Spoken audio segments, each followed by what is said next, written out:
Baiklah, kita akan mulai pelajaran kita bab 8 ini. Sebelumnya kita berdoa dulu ya. Terima kasih Tuhan untuk hari ini kami bisa bernapas dan sehat. Kami bersyukur untuk semua kasih setia dan kemurahan Tuhan. Kami mau belajar daripada pelajaran kami hari ini, yaitu bab 8 generasi milenial ini ya Tuhan. Kami rindu kami dapat mengerti. Berikan kami hikmat dan bijaksana daripada Tuhan. Terpuji Engkau dalam Kristus Yesus kami bersyukur berdoa. Amin. Baiklah, materi ini topiknya itu tantangan zaman milenial. Ya, dari judulnya aja kita udah gimana gitu ya, tantangan zaman milenial yang sedang kita hadapi sekarang. Adapun bahan bacaan yang ada yang kita pelajari di bab ini ada 5. Yang pertama Kejadian 19 ayat 15 sampai 16. Yang kedua Lukas 19 ayat 1 sampai 10. Kemudian ada Yohanes 17, ada Galatia 6 ayat 2 dan 14. Kemudian ada Filipi 1. Baiklah, kita akan bahas satu persatu. Yang pertama kita bahas Kejadian 19 ayat 15 dan 16. Dari kisah ini, di kejadian ini cerita tentang Lot ya. Kisah ini Lot itu ponakan dari si Abraham. Lot diselamatkan oleh Tuhan melalui pertolongan 2 orang malaikat. Ya, mengapa Lot diselamatkan oleh Tuhan? Karena Lot itu orang benar di mata Tuhan. Sementara seluruh kota Sodom dan Gomora akan dihancurkan Tuhan karena kedurjanaan kota itu. Kedurjanaan berarti itu kejahatan di kota itu, ya. Itu kita lihat di Kejadian 19 ayat 15 sampai 16. Kemudian kalau kita melihat di Lukas ya 19 sampai 10 itu cerita tentang Zakheus. Zakheus orang berdosa, si pemungut cukai. Dia membuka hatinya sehingga terjadilah keselamatan pada rumah itu.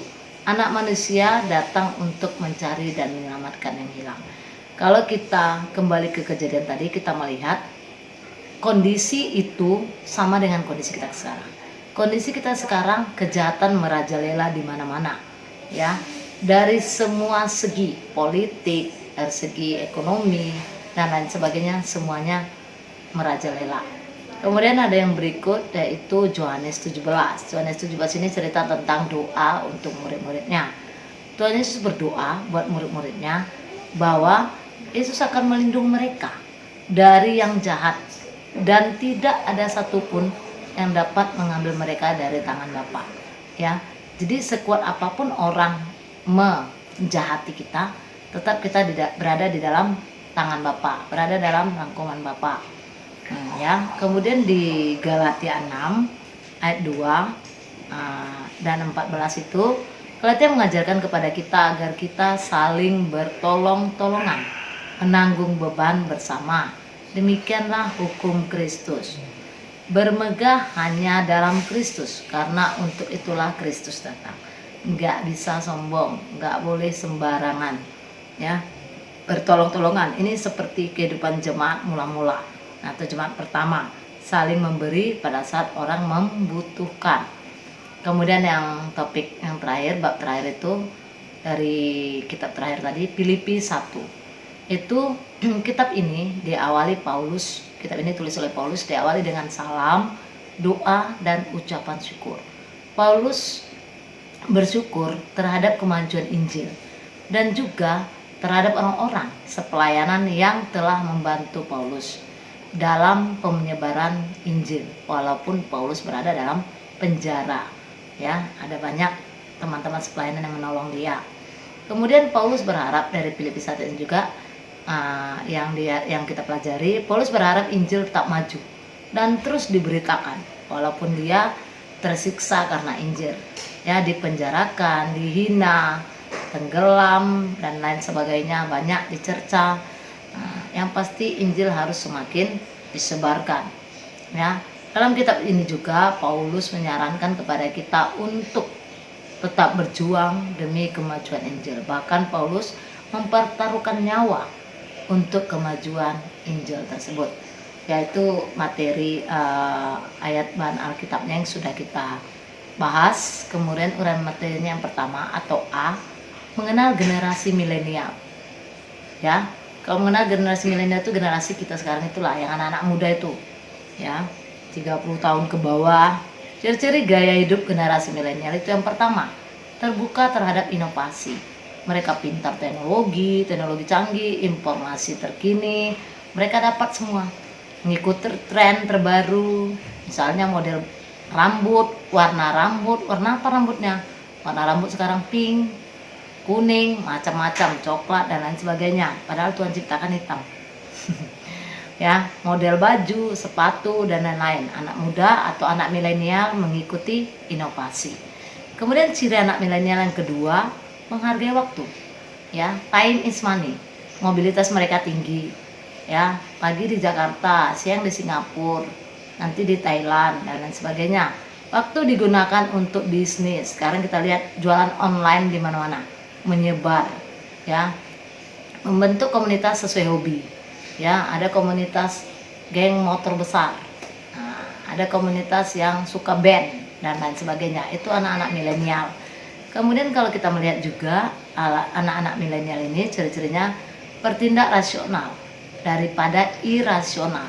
Berarti bertindak masuk akal gitu. Anak muda sekarang lebih suka resepsi biasa, sederhana daripada acara adat. Ya, kalaupun ada acara adat itu hanya untuk memenuhi tuntutan keluarga. Ribet dengan kebaya-kebaya. Mereka kebaya modern, lebih mudah makainya daripada kebaya zaman dahulu itu dikancing satu-satu, pakai sarung yang harus jalannya kayak Kartini dan segala macam, itu ribet sama anak muda. Mereka nggak suka yang begituan, mereka suka yang mudah, yang mudah digunakan. Kemudian anak muda sekarang atau anak milenial juga menghargai prestasi. Menghargai prestasi. Zaman sekarang jika orang tidak memiliki prestasi nggak dihitung, nggak diperhitungkan gitu ya. Maka tidak bisa maju, dianggap kuno, kampungan, kolot dan lain sebagainya.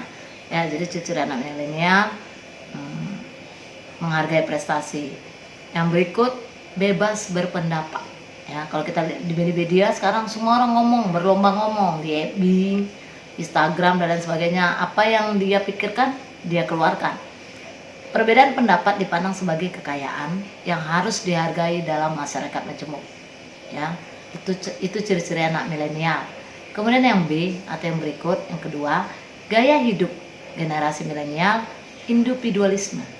Ya, individualisme itu berarti akunya, egonya gitu ya, lebih mengutamakan. Individualisme itu adalah sifat yang menonjolkan keakuannya atau egonya, lebih mementingkan diri sendiri. Paham ini dapat merusak keseimbangan hidup manusia sebagai pribadi dan makhluk sosial. Ya, ini mengganggu karena saya lebih hebat, saya lebih pintar, saya lebih cantik, saya lebih ini dan seterusnya. Padahal ada orang yang lebih dari dia di masyarakat majemuk atau di makhluk sosial. Kemudian hedonisme. Hedonisme itu atau paham ini mengenal tentang kesenangan, menganut tentang kesenangan dan kenikmatan materi sebagai tujuan utama dalam hidup. Ya, happy fun. Nah, pokoknya semua untuk fun lah, untuk yang senang, nikmat gitu ya. Terkadang manusia menghalalkan segala cara demi kesenangan pribadi, demi kesenangan tersebut. Yang penting bagi kita adalah selalu waspada dan tetap memelihara persekutuan dengan Tuhan dan firman dan doa. Itu harus dipegang sehingga kita tidak lari, ya, tidak hedonisme. Nah, kemudian kalau kita melihat lagi konsumerisme. Konsumerisme itu berarti menganut atau mengkonsumsi barang-barang secara berlebihan, tidak sepantasnya, tidak cukup untuk saya gitu, tapi berlebih begitu ya, secara sadar dan berkelanjutan. Itu konsumerisme. Hal-hal yang mendorong konsumerisme itu pencitraan. Supaya dilihat orang, merek apa sepatunya, merek apa bajunya. Nah, itu ya. Status pribadi dalam masyarakat itu juga mempengaruhi, ya. Itu juga yang mendorong orang untuk konsumerisme. Budaya postmodernisme, ya, itu mempengaruhi juga. Murah, menarik, ya, mudah didapat dan seterusnya. Itu mempengaruhi, budaya itu juga mempengaruhi orang untuk mengkonsumsi barang-barang yang berlebihan secara sadar. Kalau wajar tidak apa-apa. Sepatunya sudah 5, ditambah lagi 7 lagi. Itu kan berlebihan. Tapi kalau sepatunya 3 untuk sekolah, untuk ke gereja dan lain sebagainya, sport atau apa, itu masih wajar. 3, 4 masih wajar. Lebih dari itu namanya berkelebihan atau konsumerisme. Kemudian mereka juga materialisme, ya. Materialisme ini pandangan hidup yang mendasarkan segala sesuatu pada materi, ya, atau kebendaan semata. Ada beberapa akibat buruk dari materialisme itu, ya. Salah prioritas, itu yang pertama. Jauh dari Tuhan, ya, salah prioritas. Tujuan hidupnya itu beda gitu, jadi salah gitu. Menjauh dari Tuhan, kemudian menduakan Tuhan, bukan Tuhan yang utama, tapi menduakan berarti uang, ya, uang yang pertama dalam hidupnya, misalnya materi, mobil 5, rumah 3 dan seterusnya. Kemudian menjadi kafir dan kehilangan kesukaan hidup dengan Tuhan. Itu bisa nanti dilihat di Matius 6 ayat 19 sampai 24, ya. Allah mencukupkan kepada kita untuk kita belajar menahan diri, belajar mencukupkan diri dengan apa yang ada pada kita, ya. Cukup sehari untuk sehari gitu. Kemudian uang juga dapat digunakan untuk memperkaya hubungan orang percaya dengan Allah. Itu yang sebenarnya, yaitu untuk memberkati umat Allah, untuk memberkati umat manusia. Kalau kita banyak, kasihlah sama orang yang berkekurangan, berilah kepada orang yang membutuhkan, ya. Jadi materialisme itu salah satu yang tidak baik, tapi cara mengatasinya begitu. Sekularisme ini paham yang menganut kebebasan, ya, yang keluar dari norma-norma dan aturan agama. Ya, ini paham ini tidak baik, ya. Paham ini juga wacana meniadakan Tuhan, ya, dalam kehidupan manusia sehari-hari. Pokoknya bebas. Jadi dia jauh dari Tuhan. Kenapa? Karena lebih penting yang enak-enak tadi, ya, lebih penting bebas. Kalau kita ikut Tuhan kan berarti kita terikat, tak boleh melakukan ini, tak boleh melakukan ini, tak boleh mencuri, tak boleh berbohong, tak boleh ini, tak boleh itu. Tapi kalau sekularisme itu bebas, mirip dengan orang ateis, ya, tidak percaya Tuhan. Kemudian yang ketiga, ya, degradasi moral. Degradasi moral ini kebobrokan moral gitulah, ya, kejatuhan moral. Yang pertama itu seks bebas, ya, perilaku seks yang menyimpang atau sama dengan zina, ya. Pada zaman dahulu orang berzina harus dihukum mati, dilempar, dirajam sampai mati, ya. Sekarang masih ada di Aceh. Di Aceh itu kalau ketahuan berzina dicambuk sampai mati. Dua-duanya dicambuk, laki-lakinya atau perempuannya, dua-duanya dicambuk di depan ramai, di depan orang. Sampai sekarang itu masih ada, ya. Itu zaman bangsa Israel dulu. Jadi kalau ada berzina dihukum mati. Korintus adalah salah satu kota yang terkenal dengan seks bebas, ya. Kalau di Alkitab itu bisa dibaca. Pada dasarnya seksualitas itu sendiri adalah ciptaan Allah, suci dan kudus ketika dilakukan dengan benar, yaitu pada saat sudah menikah. Kalau belum menikah berarti itulah dia menjadi jinah namanya, ya, menjadi seks bebas, menjadi jinah. Itulah menentang firman Tuhan. Berapa faktor yang menjadi penyebab seks bebas? Yaitu kecelakaan, ya, merasa sudah dewasa. Makanya tadi di awal kita belajar di bab sebelumnya, dari kecil anak harus dididik yang benar, ya, supaya dia tidak salah langkah. Ini berikutnya katanya pergaulan yang salah. Pergaulan yang salah berarti ikut teman, ini ikut teman semua, ya. Kurangnya pemahaman, pelarian mungkin dia kurang perhatian di rumah, mencarinya keluar, ya, begitu akibatnya. Pengaruh media informasi. Di media massa sekarang kita buka internet aja, nggak ada kita suruh berkeluaran dia yang porno-porno semua. Padahal kita nggak ada minta situ-situ, dia berkeluaran. Ada baju yang nggak cukup, ya, dan lain sebagainya. Melonggarkan nilai-nilai agama dan budaya di dalam keluarga itu menjadi faktor utama juga seks bebas, ya. Kurangnya pengawasan orang tua sibuk bekerja, anaknya sudah dari kecil tadi tidak diajar yang benar, jadi akibatnya dia jatuh dalam seks bebas. Kemudian berikutnya, hubungan seks dianggap permainan, kebutuhan dan kenikmatan, suka sama suka, itulah hal yang mendorong terjadinya seks bebas. Padahal seks bebas dapat mengakibatkan penyakit HIV atau AIDS, ya, dan itu penyakit menular yang sangat berbahaya. bahkan mematikan beberapa ya. Itu dulu untuk tingkat Indonesia itu banyak di Papua ya, karena di sana banyak juga orang keluar masuk, orang luar negeri gitu, sehingga itu dari data ya, tapi itu udah lama. 2008 saya dapat data itu di Papua terbanyak kemarin HIV sama AIDS itu ya, berarti mereka seks bebas. Kemudian hamil di luar nikah ya, ini akibat daripada seks bebas itu. Kemudian putus sekolah, coba perhatikan nanti berapa banyak teman Anda putus sekolah hanya gara-gara seks bebas ya. Kemudian terakhir, pencemaran nama baik keluarga. Mama malu, orang tua malu, kita semua malu ya, keluarga itu malu.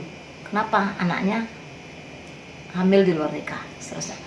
Seks bebas dilarang oleh Allah untuk menjamin keutuhan pribadi manusia. Hidup kita adalah persembahan yang kudus buat Tuhan. Itu nanti bisa kita lihat di Roma 12 ayat 1 ya. Hidupmu itu kudus, tubuh Kristus itu dipersembahkan untuk Allah sebagai persembahan yang hidup dan kudus yang berkenan kepada Allah. Itu nanti isinya Roma 12. Kemudian yang berikut itu dari degradasi moral tadi, aborsi. Aborsi adalah tindakan di mana dikeluarkannya janin sebelum waktunya. Biasanya dilakukan saat janin masih berusia muda ya, 0 sampai 4 bulan. Kalau udah 5 bulan udah sulit, akan banyak resiko, bisa jadi kematian juga resikonya. Adapun beberapa alasan dilakukan yang aborsi itu kesehatan, mungkin ada penyakit miom atau lain sebagainya. Kemudian kondisi ekonomi, tidak sanggup membesarkan anak nanti, jadi diaborsi. Kemudian kriminal ya, dan lain sebagainya, ataupun secara psikologis juga, itu juga mempengaruhi ya aborsi tersebut. Aborsi dapat juga dikatakan pembunuhan pada janin. Oleh sebab itu Alkitab menentang aborsi. Apapun alasannya, baik kesehatan tadi atau ekonomi tadi, tidak boleh membunuh janin dalam kandungan.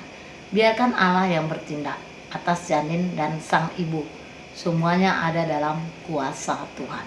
Tidak boleh aborsi ya. Kemudian yang berikut yang dehumanisasi.